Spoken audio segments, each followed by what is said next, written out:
Hey guys, let's jump right into it. Wrestling news for the day. So the WWE issued a press release Monday morning confirming that the Raw Women's title match between Ronda Rousey, Charlotte Flair, and Becky Lynch will now main event WrestleMania and go on last. There's going to be no debate, no questioning it, and this is smart for them to announce this ahead of time. You can have things like non-wrestling media outlets are going to be picking this up to further promote it for WrestleMania and how you have this historical aspect of it with the women headlining for the first time. And it's a big position for the women to be last on the card. And this card, when you think about it, is going to be 7 hours long, if not even more.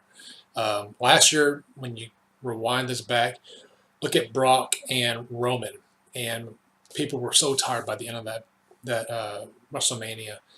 So I don't think we'll find ourselves to where the fans are turning on the main event just because it's so long and they're expecting that to go on last, much less now know that it's going to go on last.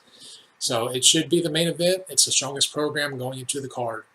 Today it was announced that Bret Hart and Jim Neidhart, the Hart Foundation, will be inducted into the WWE Hall of Fame.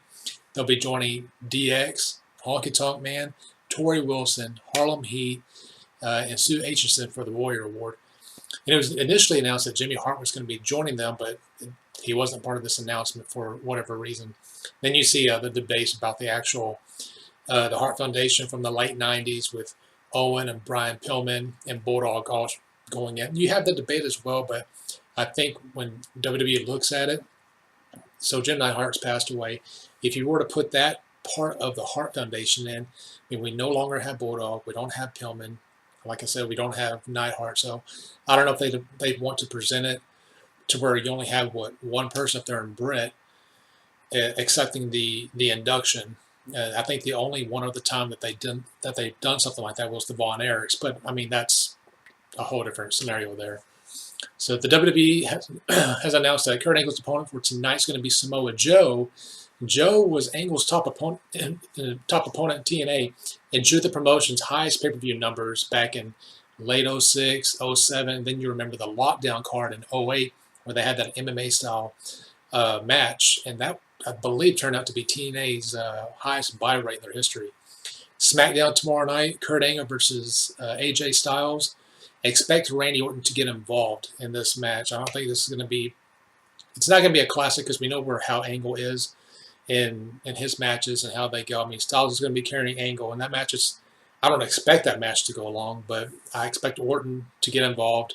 Besides that, they're also going to have the fatal four-way between Naomi, Carmella, Mandy Rose, and Sonya Deville to decide who's going to go on to challenge Asuka for the SmackDown Women's title at WrestleMania, which is it's ho-hum. I mean, Asuka's been without an opponent, been without a program since Becky Lynch lost to her at Royal Rumble. So Asuka's been lost in this whole thing with Ronda, Charlotte, and Becky to where there's been nothing for her on SmackDown. So, I mean, if I had to guess, maybe Mandy. They've already been having that program, even though they're also teasing that Mandy and Sonya are going to split up, but we'll see. All Elite Wrestling will be doing a show with CEO Gaming on Saturday, June 29th at the Ocean Center in Daytona Beach, Florida. And this is the same CEO Gaming that last year CEO partnered with New Japan to hold a card which featured Kenny Omega and Kota Ibushi versus Naito and Tanahashi. And so we'll see what that card's going to be like. Obviously now instead of New Japan, last year it's going to be AEW partnering with CEO Gaming. And speaking of the Elite, Kenny Omega, the Young Bucks, did a Q&A panel at the C2E2 convention in Chicago over the weekend. And they had a lot of teases, future announcements, as far as All In 2 possibly, where they go back to Chicago at the Sears Center, even though they didn't say anything was official yet. And another part of that, they were asked about current WWE talent that they want to bring over to AEW, like who would they be interested in a fantasy scenario. And names like Candice LeRae, AJ Styles, Seth Rollins, Kevin Owens, and Kairi Sane, which, of course, none of those guys are coming. I think pretty much all those guys are locked in for a while. In a separate interview at the convention, the Bucks confirmed that they will defend the AAA Tag Team titles against Pentagon Jr. and Phoenix at Double or Nothing in Las Vegas on May 25th. Brock Lesnar is actually being advertised for next Monday's Raw in Washington, D.C., which is going to be the go-home show for WrestleMania. On last night's season finale of Total Bellas, Nikki Bella made it official that she is retired, and the previous week before that, Brie announced she's retired, so the Bellas are done, and it coincides with them launching their own podcast this Wednesday as well. The complete card for the G1 Supercard on Saturday, April 6th at Madison Square Garden. Among those additions include Naito and Ibushi for the Intercontinental title, Zack Sabre Jr. and Tanahashi for the British Heavyweight title. The Briscoes, Evil and Sonata, they're actually being added to that tag team title match up for IWGP and ROH tag titles. They'll be joining the Guerrillas of Destiny and PCO and Brody King. Plus, Jushin Thunder Liger is going to be in the Honor Rumble itself. And that card is so stacked. I mean, it's WrestleMania weekend, but that's about as loaded of a card as it's really can be, because this actually joins Okada and Jay White for the IWGP Heavyweight title. It joins Jay Lethal, Matt Taven, and Marty Scurll for the ROH World title as well. Moving over to Red Pro with Pac. He's had visa issues. He's been removed from the card. And it's been announced that Will Ospreay's new tag team partner on the card is going to be Hiroshi Tanahashi. Their opponents are going to be Zack Sabre Jr. and Minoru Suzuki. That Red Pro card takes place on WrestleMania weekend, Friday, April 5th, at the Hilton Midtown Hotel. MLW has announced that Teddy Hart will take on Ace Austin for the MLW middleweight title that same weekend, that same day actually, April 5th, at the Melrose Ballroom in Queens.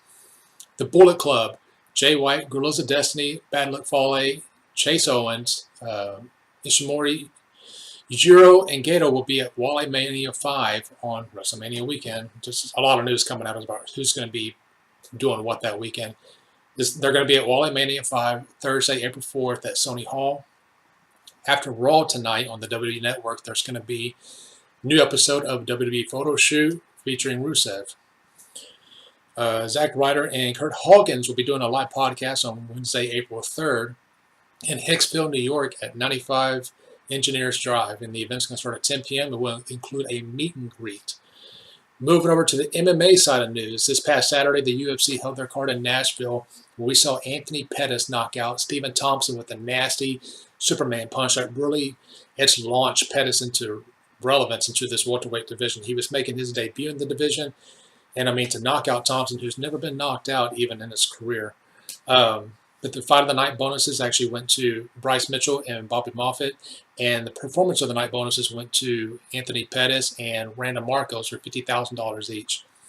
This next Saturday, the UFC actually takes place at the Wells Fargo Arena in Philadelphia with a great main event between Justin Gaethje and Edson Barboza in a lightweight war is what it's probably going to be.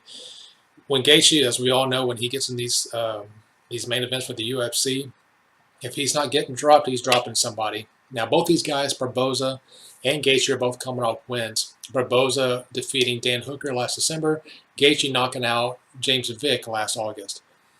On UFC's post-show on ESPN Plus this past Saturday, Dana White said supposedly the plan is going to be Henry Cejudo, the UFC flyweight champion, moving up to 135 for bantamweight to take on Marlon Moraes to fight for the now vacant bantamweight title that TJ Dillashaw forfeited this past week with what looks to be, they're not saying what exactly he popped for, but he popped for something where he's now out for a year. Then on that same card, Dana's saying that he wants to do Juicy Formiga, who just won this past Saturday, to fight Joseph Benavidez, and to say that something would happen with the Cejudo Moraes fight, they could grab Benavidez or Formiga to take that spot, or vice versa. But if nothing happens, then Formiga and Benavidez would basically potentially be fighting for the number one contender spot for the flyweight title if Cejudo wants to move back down after that bantamweight fight. Former UFC featherweight champion Jose Aldo is in the hospital for several days with a bacterial infection, but it was actually released yesterday that he's actually now out of the hospital, and his fight against Alexander Volkanovski at UFC 237 and on May 11th in Rio is still on. Cage Fury Championships has announced that John Morgan of MMA Junkie is actually going to be joining CM Punk on commentary for their upcoming shows. Bellator's announced that Julia Budd will defend her featherweight title against Olga Rubin on July 12th in Thackerville, Oklahoma. Thackerville, Bellator goes for half their shows, it seems like. But guys, make sure you follow me on Twitter at Justin Bailey PWP. Become a patron at patreon.com/Justin Bailey. I'm doing daily content. I'm doing one tonight after Raw. I do a reaction analysis. I do one tomorrow night for SmackDown. And just any kind of live show that's going on, wrestling, MMA. I'm doing exclusive stuff on Patreon. Subscribe to this channel, the PWP Nation channel. Like this video, subscribe, hit the bell for the notification. Check out pwpnation.com for the latest pro wrestling MMA coverage. All of us over there are just working hard to really make this something that a lot of people are going to be coming to a lot more often, and just make it one of the top news sites, if not the top news site. Much less, we're having fun with this. So follow our coverage at PWP Nation on Twitter, Facebook, Instagram. That's it, guys. Thank you all. We'll see you next time.